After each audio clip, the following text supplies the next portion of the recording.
What is going on, guys? Middi here. Today I'm going to be telling you about the best class that I use within Warzone. I average about 7 to 15 kills per game.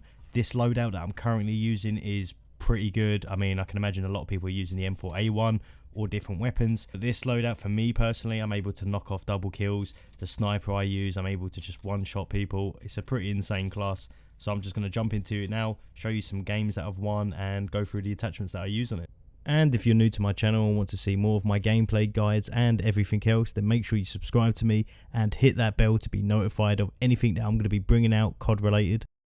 So as you can see, I'm using a Grau currently. It is quite similar to the M4A1, but to me it's a lot more reliable and steady with the attachments that I've put on it. For the muzzle, I'm using a monolithic suppressor. This is to keep you concealed while shooting, and trust me, this is one of the most important things within Warzone. Unlike multiplayer, you will show up on a map if you're not using a suppressor, and you'll be at a massive disadvantage if you're not using a suppressor. Also, this gives increased range, so make sure you're using it. Next is the barrel, and I'm using the FFS28 Nexus. It's the last barrel you unlock, which gives you damage range, bullet velocity, and recoil control. If you've not unlocked it, or you don't want your movement speed decreased, you can use the Archangel or the XRK. For optics, I'm using the Scout Combat. Personally, it's my favorite. I don't like using many other ones with this. It's completely your choice what you like to use.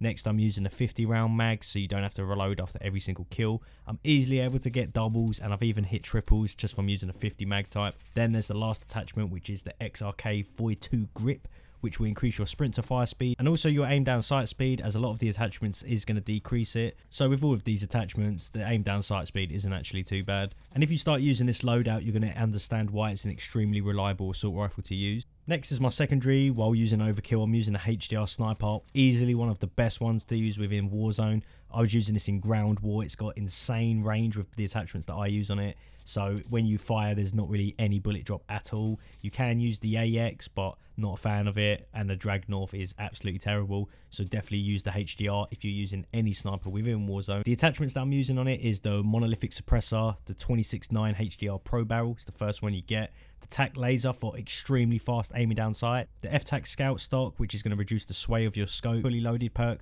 So I always start with max sniper ammo when I actually pick out my loadout, but you can change this to something else if you normally find enough sniper ammo before you get enough money to buy your loadout drop anyway. Perks I'm using cold-blooded, so we don't trigger high alert and can't be seen by recon drones. Perk 2 is overkill, of course, so we can have our sniper, but if you get another loadout drop, you can actually switch to another class with a Grau and like a rocket launcher, but you're using a different perk too.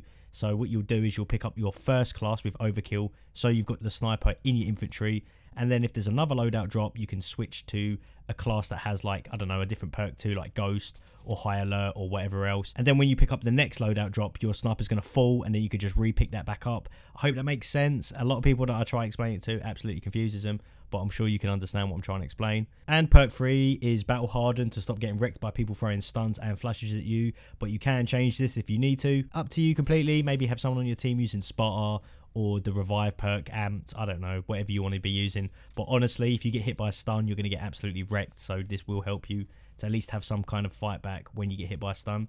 Lethal is a claymore. It used to be a throwing knife, but the throwing knife's been nerfed and it's not one hit anymore, so you can either use a bouncing Betty, frag, Semtex, whatever you want to use. I like using the claymore personally, but you can change this. And as for the tactical, I use the stun grenade or heartbeat sensor. Both are extremely good for early game. I mean, the heartbeat sensor, you can see people, and I don't think a lot of people nowadays actually use Ghost. I think as Warzone goes on, a lot more people are going to start sort of understanding what everyone's using. It's going to become like the meta. So I think a lot of people are actually going to have Ghost on. So either go for the stun grenade or heartbeat, because these are extremely useful to your team. And this is the class I'm currently using for Warzone. The max amount of kills I was able to hit with it was 15. Seeing how you've got a sniper with extremely long distance, which has absolutely no bullet drop, both guns are suppressed, your sniper has 0 bullet drop, and then you can switch to the Grau, which is really reliable for all fights.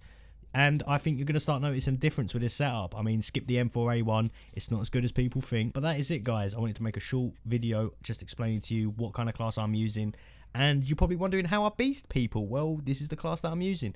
So if you like the video, leave a like and let me know in the comments if you start using this class and how you get on with it. You know, let me know if you think the Grau's actually good, or if it's just me using a gun and I don't know. I want to know, so leave a damn comment, boys. But until then, I'll see you guys in the next video.